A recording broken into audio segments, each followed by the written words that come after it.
want to share with you my brother's story about how you can start with only $1,000 in your account and end up with 107 rentals. 107 rentals in your portfolio.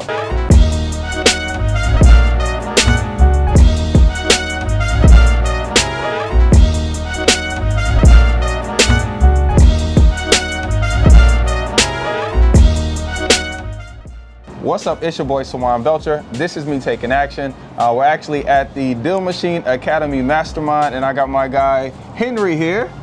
You that dude? Thank you for taking the time. I just want him to share his quick story, drop a couple gems on you so that way you guys can use and apply to your daily life. Introduce yourself, brother. Yeah, I'm Henry Washington. I've been investing in real estate since 2017. We've got about 107 rentals. We're selling some and buying some more. But man, it's been a crazy journey. I'm fortunate enough to get to be a co-host for Bigger Pockets on a couple of their podcasts and come to crazy cool events and meet crazy cool people like you, man. So it's a lot of fun. I love it. There's 3 points I want to hit. Okay. Yep. And the first point that I want to hit is when you were telling your story, you mentioned that you had faith. Okay, you had crazy faith in the beginning. Yeah. And so I just wanted to tell that quick story and share why or how you got that faith. Yeah, man. Yeah. So I bought my first property about 90 days after I had a panic attack, a real live, legit panic attack. I had that panic attack because I felt like I wasn't able to provide for my family in a way that they deserved to be provided for. Couldn't be on the loan for the first house I bought with my wife because my credit was so bad it was messing up the situation. So we ended up buying that. Well, she ended up buying that house. Yeah. She let me live with her, and I learned a lot of lessons. Early on before I started investing, I was learning lessons that were limiting me, right? Because I didn't have great credit, because I didn't make great financial decisions. When it came down time to start to build a life, I couldn't do it. And it really kind of punched me in the gut and slapped me in the face and made me realize if I didn't make some changes, I wasn't going to be able to be the provider I wanted to be. Why do you think she bought that first house with you if you had a track record of not making good decisions?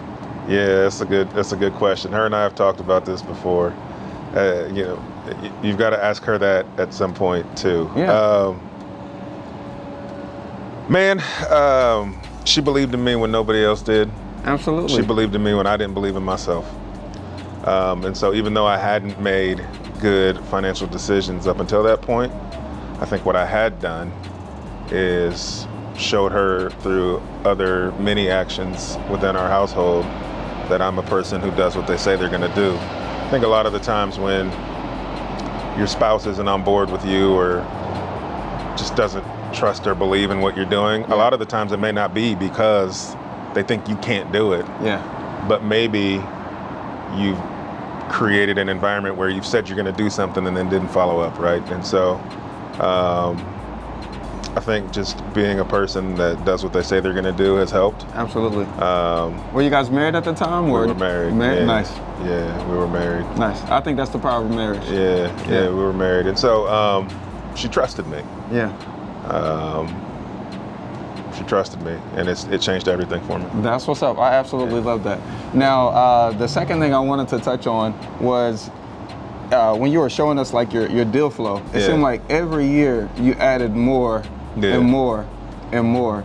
But one year, you almost doubled. Okay, 1 year you almost doubled. Yeah. And so just talk about what do you think are a few things that helped you double your success? I know exactly. I know exactly what happened that doubled it. So the year that I doubled, I went to BPCon. So it was like their first real conference. I went to Bigger Pockets conference. Yeah. And at that conference, I ended up meeting another investor who was in a similar market and had a similar game plan. And he and I found two other guys in a similar situation, and we formed an accountability group. Nice. And that accountability group, all we did was we met every Friday for a year. And on every meeting, all we did was we defined what our weekly goals were going to be for that week. Yep. And then we talked about, did we hit our weekly goals that we planned from the week before? That's it, 30-minute phone call. Nice. What are you going to do this week? Did you do what you were supposed to do last week? And what it did for us was it helped us get good at like setting goals and working towards them. Absolutely. But it helped us become accountable, because when we didn't meet the goals, the first question was, well, why didn't you think you met that goal? And so if you set a goal of saying, well, I'm going to make 5 offers this week, and you get to the Friday and we say, all right, Henry, you said you were going to make 5 offers. Did you make your 5 offers? And we say, no, I didn't make my 5 offers. Well, why didn't you make your 5 offers? It forced us to deep dive into why. And maybe it was because I didn't set enough appointments. Well, why didn't you set enough appointments? Well, because I didn't generate enough leads. Why didn't you generate enough leads? Well, my strategy for marketing is not working as well. Well, what can we do differently next week? And so it really helped us just by asking those whys. It helped us deep dive into solving the problems. And so we could hit our goals the following week. Did everybody rise? Everybody rise. Everybody rose. I literally doubled my business over that 12 months because of just having that accountability group. Absolutely. Period. No, I think that's sauce right there. And then lastly, you've gotten all the way this far. Okay. You've gotten all the way this far, and you finally chose to release it, to give it to a property manager. Right? And then now you're also choosing to hire, an acquisition manager, right? That's new to your company now. Talk about the shift that you've gone through, because I mean, most people at this point, 107 doors, you're successful, and you've been doing it consistently for longer than 6 or 7 years now. So that's cool. So why the shift now into inviting more people in? A couple of reasons. This investment journey has turned into 2 businesses for me, right? And so I have my real estate investment business, but I also have a coaching and teaching business. The coaching and teaching business came because of the content that I put out on social media. And so that's also part of the business. Absolutely. And it's created these opportunities. So I'm writing a book right now. There's potential for television. There's all these other things that I feel like are part of my mission. I feel like after I did my first deal, I felt like God was telling me, you have this responsibility to share this information. And so I want to be able to keep sharing the information with people. And if I'm going to focus on doing that, I can't be as involved in the day-to-day of the real estate business, but I want to continue to grow that part of my business as well. And so in order to hit my real estate goals and fulfill my obligation to God to share this message, I've got to free up my time. That's what's up. I think that's powerful, guys. Knowing what you want and then actually going for what you're called for. Because I'm called to create jobs. You know what I'm saying? I'm called to be a leader. I know what I'm called to be the highest paying tither in my church. And so I think knowing exactly what you want and following Henry's footsteps, you guys can't lose. Tell them how they can find you and how you can help. Best place to find me is on Instagram. I'm at the Henry Washington on Instagram, or you can check my website out, seeyouattheclosingtable.com.